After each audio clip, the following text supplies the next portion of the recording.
साथ मयूरी श्रीवास्तव। रुक करेंगे खबरों की ओर, उससे पहले बात कर लेते हैं 5 बजे की 5 बड़ी खबरों की। मेरठ में ललिता गौतम हत्याकांड के प्रदर्शनकारियों पर लाठीचार्ज का मामला अब सियासी हलकों की खबर बन चुका है। कल चंद्रशेखर से पीड़ित परिवार की मुलाकात के बाद आज समाजवादी पार्टी के मुखिया अखिलेश यादव ने ललिता के परिवार से मुलाकात की है। यह मुलाकात कैराना की सांसद इकरा हसन ने दिल्ली में कराई। अखिलेश यादव ने लखनऊ से लैंड होने के बाद दिल्ली एयरपोर्ट पर पीड़ित परिवार से मुलाकात की, उनको 2 लाख रुपए की आर्थिक सहायता दी और न्याय के संघर्ष में साथ खड़े होने का वायदा किया। मेरठ का यह मामला बहुजन समाज पार्टी के लिए एक बड़ा सेटबैक बन गया है। कल से इस मामले में शुरू हुई सियासी जंग अब चंद्रशेखर आजाद और मायावती के बीच खुलकर सामने आ गई है। कल हुई प्रेस कॉन्फ्रेंस में बसपा प्रमुख मायावती ने सड़क जाम, हल्ला बोल, तोड़फोड़ और हिंसक आंदोलनों की खुली आलोचना की है।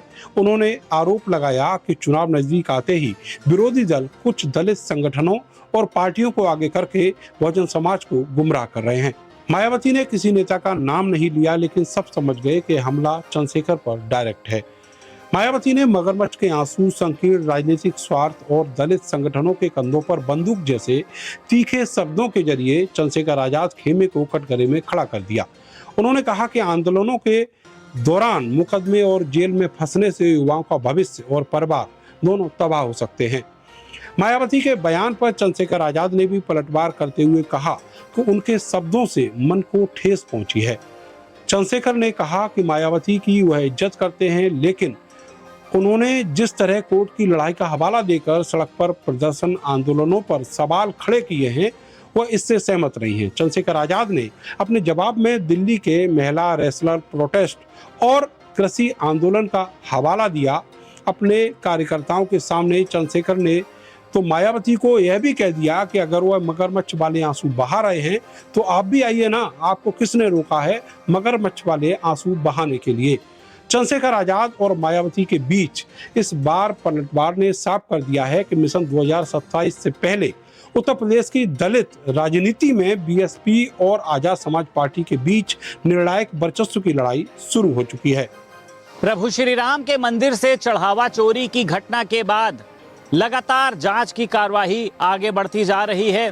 तमाम आरोपियों से पूछताछ भी हो रही है, लेकिन वहीं पर निर्माण समिति के अध्यक्ष निपेंद्र मिश्रा भी अयोध्या 2 दिवसीय दौरे पर पहुंचे हैं। आज जब निपेंद्र मिश्रा से इस पूरे घटना को लेकर बात की गई तो निपेंद्र मिश्रा ने खुद बताया कि ये एक ऐसा कलंक है जो अयोध्या वासियों के ऊपर लगा है, जिससे आज हम लोग अपने आप को बहुत छोटा महसूस कर रहे हैं। वहीं पर निपेंद्र मिश्रा ने ये भी कहा कि ये जो भी घटना हुई है, इसमें जो भी दोषी है उसको बख्शा नहीं जाएगा, जल्द ही उसके ऊपर कार्रवाई भी होगी। लेकिन उसी के साथ साथ निपेंद्र मिश्रा ने जब और घटनाओं को लेकर उन्होंने जिक्र किया तो उन्होंने कहा कि मैं बैठक का मुझे ना ही कोई जानकारी है, ना ही बैठक में मुझको बुलाया गया है, क्योंकि मैं निर्माण समिति का काम देखता हूं, ना कि मंदिर ट्रस्ट का। अब ऐसे में ये माना जा रहा है कि जो निपेंद्र मिश्रा राम मंदिर की चोरी को डकैती बता रहे थे, जो कह रहे थे कि इसमें भूमिका चंपत राय की है, एकाएक क्या वो अपने बयान से पलटते हुए नजर आ रहे हैं? क्या इसके पीछे कोई दबाव है या फिर इसके पीछे एक सोची समझी कोई रणनीति है? खैर, ये देखना दिलचस्प होगा कि जब 22 जुलाई को ट्रस्ट की एक बैठक होनी है, उसमें किस तरीके के महत्वपूर्ण निर्णय लिए जा सकते हैं। गाजियाबाद में एक 7 साल की बच्ची को अगवा करके उसके साथ गैंगरेप किया गया और फिर उसके सिर पर लोहे की रॉड मारकर उसकी हत्या कर दी गई। सबूत मिटाने के लिए हमलावरों ने उसे 3री मंजिल से बेसमेंट में फेंक दिया। जी हाँ, ये पूरी घटना गाजियाबाद के राजनगर एक्सटेंशन इलाके में एक निर्माणाधीन मॉल की है, जहां पर उसके पिता मजदूरी किया करते थे। कल देर शाम तकरीबन 9 बजे के करीब वहीं पर रहने वाले कुछ युवक उस लड़की को अपने साथ समोसे और कोल्ड ड्रिंक पिलाने के बहाने ले गए और उसके साथ दरिंदगी की। दरिंदगी की इंतहा कुछ ऐसी थी कि शव को देख करके हर किसी के रोंगटे खड़े हो गए। देर रात तकरीबन 12 बजे उसी निर्माणाधीन मॉल के बेसमेंट में उस बच्ची का शव मिला, जिसके बाद पुलिस को सूचना दी गई। मौके पर पहुंची पुलिस और फील्ड यूनिट ने इस पूरे मामले में छानबीन शुरू कर दी और फिर 2 से 3 आरोपियों को पुलिस ने अपने हिरासत में लिया है। परिवार की शिकायत पर पुलिस ने अपहरण, रेप, गैंगरेप उसके बाद हत्या और पॉक्सो एक्ट के तहत मुकदमा दर्ज कर लिया है। साथ ही करीब 4 लोगों को जिनको हिरासत में लिया गया है उनसे भी कड़ाई से पूछताछ चल रही है। इस पूरे मामले में इंसानियत को झकझोर देने वाली घटना सामने आई है, जिसमें बच्ची की गैंगरेप के बाद हत्या कर दी गई। इस जानकारी के बाद अब परिवार का साफ तौर पर आरोप है कि आरोपियों के खिलाफ कुछ ऐसी कार्रवाई की जाए जो कि एक नजीर बने। वो सीधे तौर पर उन्हें एनकाउंटर करने की मांग कर रहे हैं। ये पूरा मामला नंदग्राम थाना क्षेत्र का है। परिवार के मांग के बाद बच्ची का डॉक्टर्स की मेडिकल टीम पोस्टमार्टम कर रही है। पोस्टमार्टम रिपोर्ट आने के बाद परिवार को उस बच्ची को सुपुर्द किया जाएगा। ये परिवार मूल रूप से बिहार का रहने वाला है और गाजियाबाद के इसी निर्माणाधीन मॉल में झुग्गियों में रह करके गुजर बसर किया करता था।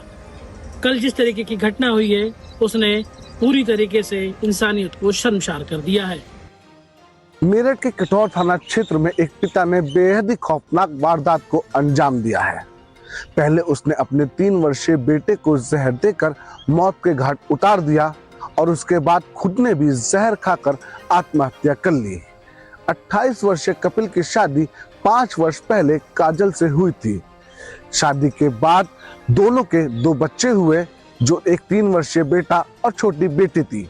बताया जा रहा है काफी समय से दोनों के बीच घरेलू विवाद चल रहा था।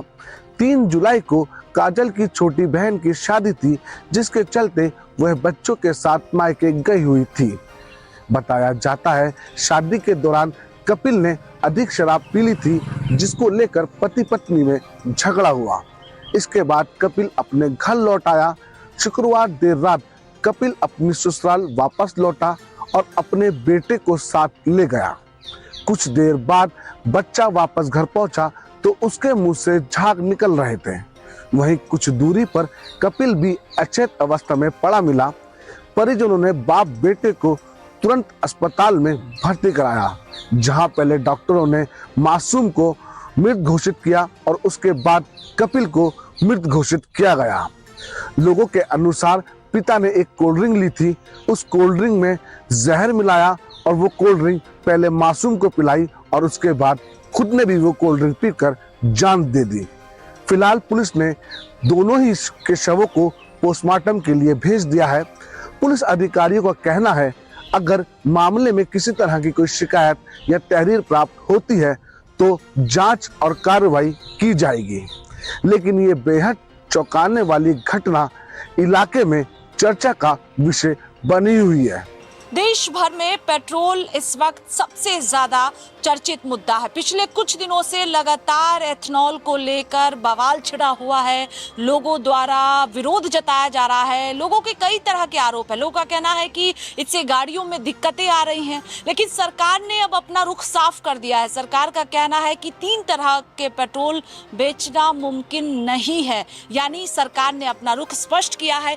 E20 पेट्रोल देश भर में लागू हो गया है। अलग अलग पेट्रोल पंपों पर यह उपलब्ध है, लेकिन लोगों का कहना है कि एथनॉल और बिना एथनॉल के पेट्रोल उपलब्ध होने चाहिए। लेकिन सरकार का कहना है कि इससे कई चुनौतियां आएंगी। अगर कई तरह के पेट्रोल बेचे जाएंगे पेट्रोल पंपों पर तो कई तरह की दिक्कतें आएंगी, कई तरह की चुनौतियां भी आएंगी और भार भी इससे बढ़ेगा। यानी सरकार का रुख अब इस पर स्पष्ट हो गया है, क्योंकि पिछले कुछ दिनों से लगातार इस पर हंगामा देखने को मिल रहा था और इस वक्त एथनॉल को लेकर देश भर में लोगों का विरोध देखने को मिल रहा है। और इसी बीच बड़ी खबर वियतनाम से सामने आ रही है।